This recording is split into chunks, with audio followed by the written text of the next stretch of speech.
Кыргызстанда бийлик алмашканына болгону жарым жыл болду. 2020 жылдын 4-октябрында өткөн парламенттик шайлоонун жыйынтыгына болгон элдин нааразылыгы саясий кризиске себеп болду. Ал учурда алдын ала берилген маалыматтар боюнча 3 бийликчил партия Мекеним Кыргызстан, Кыргызстан, Биримдик жана оппозициялык Бүтүн Кыргызстан партиясы жогорку кеңешке өтмөк.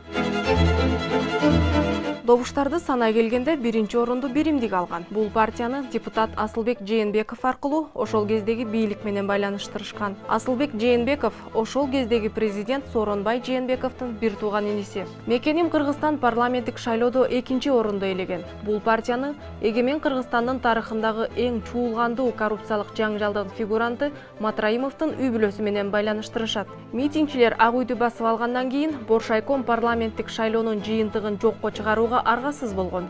Ал эми президент Сооронбай Жээнбеков отставкага кеткен. Октябрдагы окуялардын шарданы менен Мекенчил партиясынын тең төрагасы Садыр Жапаров абактан бошотулган. Көп өтпөй ал өзүн өкмөт башчы деп жарыялап, андан соң президенттин милдетин да аткара баштаган. 11 апрелде 28 шаардык жана 420 айылдык кеңештин депутаты шайланат. Айылдык кеңештерге талапкерлер өзүн өзү көрсөтөт. Ал эми шаардык кеңештерге саясий партиялардын тизмесиндеги талапкерлер атсалышат. Шайлоонун жыйынтыгында 28 шаардык кеңешке 796 депутат шайланып келет. Эксперттер жергиликтүү шайлоолорду парламенттик шайлоого даярдык деп аташат. 11 апрелде добуш бергендердин санына жараша күзгө болжонгон парламенттик шайлоого канча шайлоочу келерин жана бийликчил партиялар колдогондордун пайыздык үлүшүн божомолдосо болот. 2021 жылдын февраль айында Жапаров мындан ары бийликчил партия деген түшүнүк жоголот. Андыктан Мекенчил партиясы жергиликтүү кеңештерди шайлоого катышпайт деп айткан.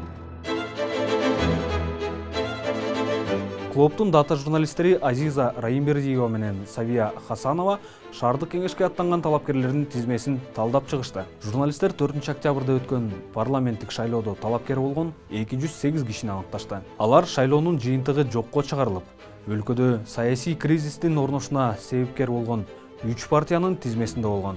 Мурдагы Биримдик партиясынан 24, Мекеним Кыргызстандан 22, Мекенчилден 13 киши шаардык кеңештерге талапкерлигин койду. Булар көбүнчө Ата журт Кыргызстан, Ынтымак, Замандаш, Ишеним, Эмгек жана НДПК партияларына секирген. Булардын ичинен Ата журт Кыргызстан жана Ынтымак партиялары өлкөдөгү шаарлардын дээрлик көпчүлүгүнө талапкерлерин көрсөтүштү.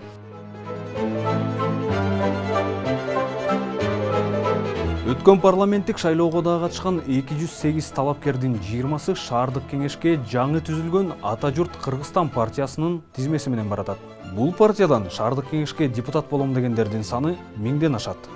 Учурда Ата журт Кыргызстан партиясынын лидери Айбек Маткеримов. Ал 2020 жылкы парламенттик шайлоого Мекенчил менен барган. Тизмеде 82 катарда болчу. Мекенчилдин мурдагы 7 талапкери азыр Ата журт Кыргызстандын тизмесинде. Мисалы, Байгазы Эргешев Жалал-Абад шаардык кеңешине 25 номер менен бара жатат. Президенттик шайлоодо ал Садыр Жапаровдун ишенимдүү адамдарынын тизмесинде болгон. Жапаровдун дагы бир ишенимдүү адамы Майлуу Суу шаардык кеңешине 1 номер менен бара жатат.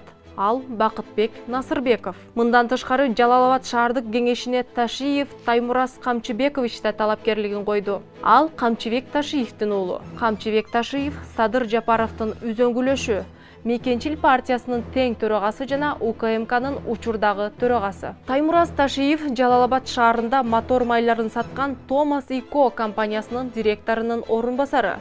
Ошондой эле Ташиевдин уулу Денис Ак Кыргызстан, Каныбек Ташиев атындагы футбол академиясы жана Мока групп фирмаларына ээлик кылат. Ата журт Кыргызстандын дагы 6 мүчөсү парламенттик шайлоого бийликчил Биримдик партиясы менен катышкан. Мисалы, Бекмурза Эргешев. Ал Биримдиктин тизмесинде 98 катарда болгон. Октябрдагы саясий кризис учурунда Эргешев Оштогу Сооронбай Жээнбековдун тарапташтарынын акциясында Асылбек Жээнбеков менен бирге эл алдында сүйлөгөн. Ал эми Ата журт Кыргызстандын дагы 4 талапкери октябрда Мекеним Кыргызстандын катарында шайлоого катышкан. 14 шаарда Ынтымак партиясынын 749 талапкери катталды. Партиянын башчысы Марлен Маматалиев. Ал парламенттик шайлоодо Мекеним Кыргызстан тизмесинде 7-чи номер менен аттанган. Ал өзү шаардык кеңешке талапкерлигин койбосо да, анын Мекеним Кыргызстандагы 6 кесиптеши шайлоого Ынтымактын тизмесинде баратат. Ошондой эле Ош шаардык кеңешине Ынтымактын катарында 2-чи номер менен Семетей Козуев баратат. Козуев Россия нефть компаниясынын стратегиялык өнүктүрүү боюнча бөлүмүнүн жетекчиси. Россия нефтин ээси Козуевдин агасы Алишер Козуев жана Райымбек Матраимовдун жубайы Уулкан Тургунова. Козуев 2020 жылы Ош шаардык кеңешине шайлоого Мекеним Кыргызстан партиясы менен катышкан. Бирок шайлоо эпид кырдаалга байланыштуу белгисиз мөөнөткө жылдырылган. Мындан тышкары Козуев Матраимовдордун кайрымдуулук фондунун иш-чараларын жигердүү колдоп жана чагылдырып келген. Ошондой эле Козуевди Райымбек Матраимовдун өкүл баласы Мунар Сайпидинов менен чогуу түшкөн сүрөттөрдөн да көрүүгө болот.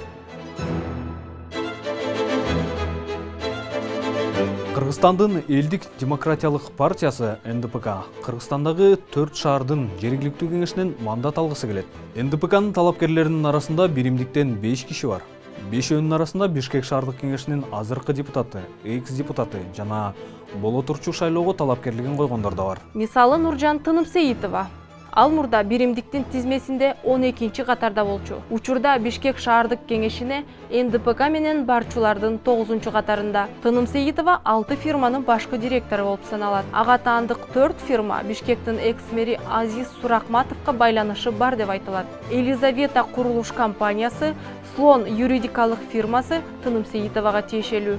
НДПКнын тизмесиндеги 5-чи талапкер Жусупбек Коргонбай уулу дагы биримдиктен, анда 47-чи катарда болчу. Коргонбай уулу KG Восток сервис курулуш компаниясынын негиздөөчүсү жана директору. Ал мурда Бишкек шаардык кеңешинин депутаты болгон. Бирок Орусиянын жараны болгон үчүн мандатынан айрылган.